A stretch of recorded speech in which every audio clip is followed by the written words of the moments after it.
থেকে বড় জিনিস বানাতে হলে পৃথিবী যখন যেই দেশেই বানাইছে বড় বড় ছবি, সব থেকে বড় স্টার ছাড়া সেই ছবিটা হয় না, আসলে অসম্পূর্ণ থেকে যায়। আজকে সাকিব খান ছাড়া তুফান হতো না, অসম্পূর্ণ থাকতো।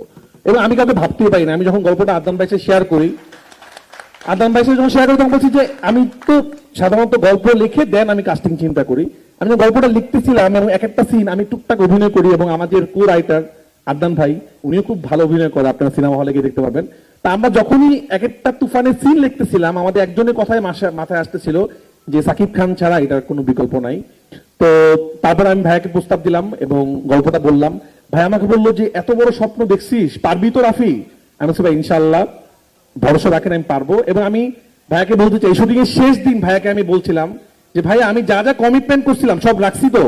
গল্প আপনাকে প্রথম দিন যে গল্পটা শোনাইছিলাম আপনি স্ক্রিনে সেই গল্পটা পাইছেন তো? উনি বলছে পাইছি, এই প্রথম পাইছি। তো আমি খুবই এটাই খুশি যে আমি আমার যাদেরকে প্রথম, আপনারা তো দেখবেন সিনেমাটা, আমি আমার জায়গা থেকে চেষ্টা করেছি জান দিয়ে ছবিটা বানানোর জন্য এবং বাংলাদেশের সব থেকে বেস্ট বেস্ট পার্সন গুলোকে নিয়ে আসার জন্য। আমি আমার কাছে মনে হচ্ছে আমাদের বাংলাদেশের বেস্ট ডিওপি যিনি আছেন, যিনি ইন্ডিয়ার কেন যে কোনো পৃথিবীর যে কোনো দেশের সাথে কম্পিটিশন দিতে পারবে, তাসিন ভাই। তিনি আমাদের সিনেমা এত সুন্দর ভিজুয়াল করেছেন।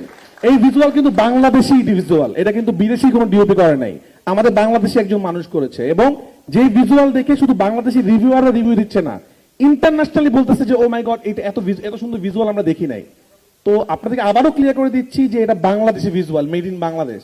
আপনারা যে ভয়ঙ্কর সুন্দর সেট ডিজাইন দেখেছেন, যে সেটগুলো দেখে মুগ্ধ হয়েছেন, যে এত বড় ক্যানভাস, এটা কিভাবে সম্ভব হয়েছে? এই ক্যানভাসটা সম্ভব করেছেন শিহাব ভাই, যিনি ন্যাশনাল উইনিং প্রোডাকশন ডিজাইনার। যিনি না থাকলে এই ভিজুয়াল হতো না। আপনারা যে সাকিব খানের লুক দেখেছেন, যে ভয়ঙ্কর লুক, যে লুকের প্রশংসা করছেন, সেই লুক ডিজাইন করেছে সান, যে কস্টিউমগুলো বানিয়েছে। তো মেড ইন বাংলাদেশ।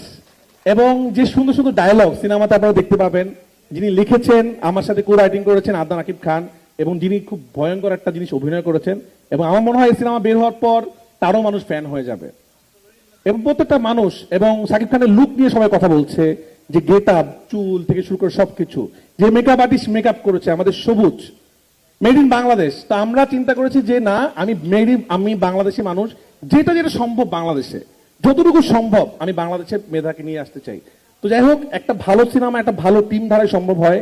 তা আমি আমার প্রডিউসারদের কাছে ধন্যবাদ দিতে চাই যে আমাকে বাংলাদেশের বেস্ট টিমটা দেওয়া হয়েছে এবং বাংলাদেশের সব থেকে বড় মেগা স্টারকে দেওয়া হয়েছে। এবং সাকিব ভাইয়ের সাথে কাজ করতে গিয়ে আমার তো প্রথম কাজ ছিল, আমি খুবই নার্ভাস ছিলাম যে এত বড় স্টারকে আমি কিভাবে ডিল করি, কারণ আমার শুটিং এর স্টাইলটা একটু ডিফারেন্ট।